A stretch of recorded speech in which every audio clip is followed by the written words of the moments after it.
من هنا وبالضبط من سفوح جبل الأطلس المتوسط نواحي مدينة تازة المغربية ينطلق عشاق المشي بين الجبال قصد الخروج عن المألوف والابتعاد عن المدينة وصخبها لعبور عالم من الإبداع الرباني الذي تجسد في لوحة حقيقية بألوان تزرع الطاقة في نفوس رجال ونساء اختاروا أحضان جبال مدينة تازة لمزاولة هوايتهم. هذا النشاط المتميز دأبت على تنظيمه جمعيات عدة، وذلك رغبة في إزالة الغموض عن جمالية طبيعة مدينة تازة وجعلها منطقة لجذب زوار من داخل المغرب وخارجه. يكفي أن تكون محط اهتمام عشاق المشي والباحثين عن المتعة والمغامرة. المشي بين الجبال وسفوحها رياضة ممتعة مليئة بالتأمل، فهي رياضة تجعل الإنسان محبا للطبيعة وصديقا للبيئة.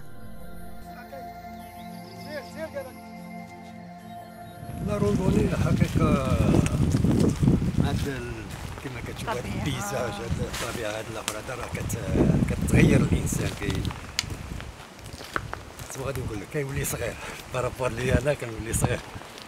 ستريس كيتخيل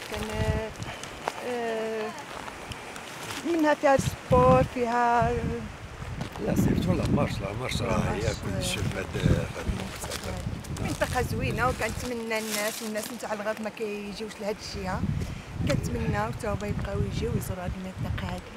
كل حد كنطلعوا ولينا الحمد لله في الجمعيه اللي جمعيه اكسجين، ولينا عائله ولينا كان الحمد لله كندوزوا واحد الوقيته اللي مزيانه فيها رياضه، فيها المتعه، فيها الطبيعه، فيها كل ما كيتمنى انه الواحد يلقاه فيها واحد لا ساتيسفاكسيون داخليه اللي ما كناش كنلقاوها اننا جالسين في ديورنا ولا كنسافروا مدن اخرى. متنفس في قلب الطبيعة والجبال بالمغرب يعتبر مصدرا للإلهام والطاقة، وذلك بروعة مناظره ومشاهده، خاصة إذا تعلق الأمر بالأودية والقرى. لكن هذه المناظر لم تجد من يحولها من منطقة ركود اقتصادي إلى منطقة سياحية بامتياز. فمنطقة تازة التي تتميز بجغرافيتها وطبيعتها التي تجعلانها أهم المناطق جمالية في المغرب ينقصها تدخل حازم ومسؤول من طرف كل المتدخلين لفك عزلتها والتعريف بها لتكون رافدا اقتصاديا للمنطقة، وهذا ما يدركه عشاق المشي بين وعلى سفوح جبالها.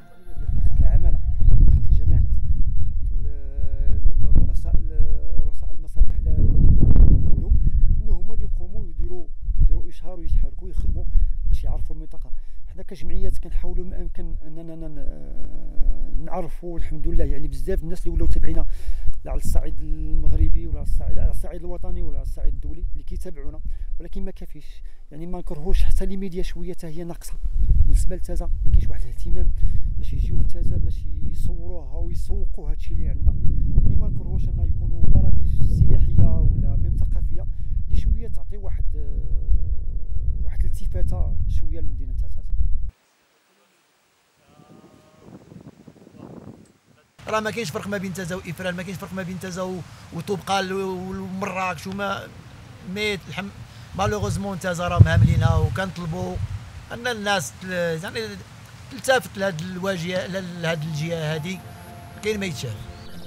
قمم الجبال وأحضان الوديان أغرت العديد من عشاق المغامرات ودفعتهم لخوض تحديات لاستكشاف مناطق على أرض المغرب تجعلك واقفا على باب جنة فوق الأرض. جنة مدينة تازة لم تجد غيورا من أبنائها لجعلها قبلة سياحية وإخراجها من صندوق العزلة والإقصاء إلى قبلة للجميع.